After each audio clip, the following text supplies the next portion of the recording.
ఏపీలో లెక్కలు మారుతున్నాయి. సరికొత్త రాజకీయ సమీకరణాలు తెరపైకొస్తున్నాయి. ఒంటరి పోరుకు సిద్ధమైన జగన్ పెద్ద ఎత్తున అభ్యర్థులను మార్చుతున్నారు.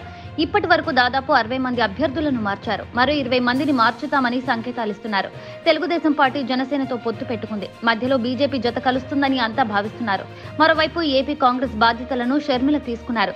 సోదరుడు జగన్ టార్గెట్ చేసుకున్నారు. చంద్రబాబుపై సైతం విమర్శలు చేస్తున్నారు. కానీ టీడీపీ నేతలు మాత్రం పెద్దగా స్పందించడం లేదు. ఈ పరిణామాల క్రమంలో జగన్ ఒకవైపు, విపక్షాలు మరోవైపు అన్నట్టు పరిస్థితి ఉంది. కాంగ్రెస్ పార్టీలో షర్మిల చేరిక ఒక సంచలనమే. ఒకప్పుడు ఏ కాంగ్రెస్ పార్టీని విమర్శించారో అదే పార్టీ నీడకు షర్మిల చేరారు. కాంగ్రెస్ లోకి వెళ్తూ జగన్ పై హాట్ కమెంట్స్ చేశారు. తన రాజకీయ భవిష్యత్ కంటే అన్న పతనం కోసమే ఆమె కాంగ్రెస్ లో చేరారన్న ప్రచారం జరుగుతోంది. అందుకు తగ్గట్టుగానే ఏపీలో వైసీపీ పాలనని ఆమె ఎక్కువగా ప్రస్తావిస్తున్నారు. అయితే ఆమె కమెంట్స్ పై వైసీపీ కీలక నేతలు సజ్జల రామకృష్ణారెడ్డి, వైవి సుబ్బారెడ్డి స్పందించారు. ఆమె తెలంగాణ రాష్ట్ర వాసిగా చెప్పుకొచ్చారు. దీంతో రాష్ట్ర వ్యాప్తంగా వైసీపీ నేతలతో పాటు సోషల్ మీడియాలో ఆ పార్టీ శ్రేణులు షర్మిలపై విరుచుకుపడడం ప్రారంభించారు. అనంతపురంలో పథకం ప్రారంభోత్సవంలో పాల్గొన్న జగన్ అయితే షర్మిల పేరు ప్రస్తావించకుండా రాష్ట్రాన్ని విడగొట్టిన పార్టీలో చేరిన వ్యక్తి అంటూ షర్మిలపై విమర్శలు చేశారు. షర్మిల సైతం అదే స్థాయిలో ఘాటుగా స్పందించారు. ఉత్తరాంధ్ర పర్యటనలో భాగంగా ఉన్న షర్మిల విశాఖలో జగన్ తో పాటు చంద్రబాబుపై హాట్ కమెంట్స్ చేశారు. ఆ ఇద్దరు నేతలను టార్గెట్ చేసుకున్నారు. ఏపీలో కుమ్మక్కు రాజకీయాలు జరుగుతున్నాయని సంచలన వ్యాఖ్యలు చేశారు. కేంద్రంలో ఉన్న బీజేపీతో వైసీపీ, టీడీపీ కుమ్మక్కయ్యారని ఆరోపించారు.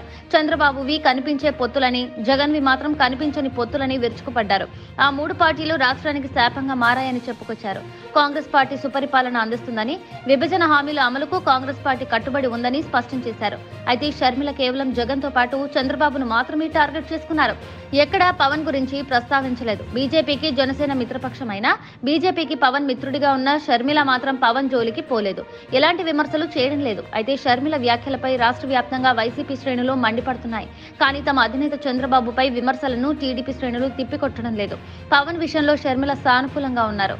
గతంలో ప్రత్యేక హోదా విషయంలో ఆవేశంగా వ్యవహరించిన పవన్ విషయంలో సైతం షర్మిల తప్పు పట్టడం లేదు. మరోవైపు చంద్రబాబు స్టార్ క్యాంపెయినర్ షర్మిల అని జగన్ ఆరోపణలు చేస్తున్నారు.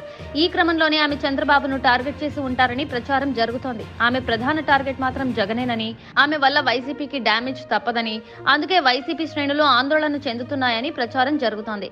షర్మిల ఎంట్రీతో ఏపీలో రాజకీయ స్వరూపమే మారిపోయింది. మున్ముందు ఇది ఎలా విస్తరిస్తుందో చూడాలి.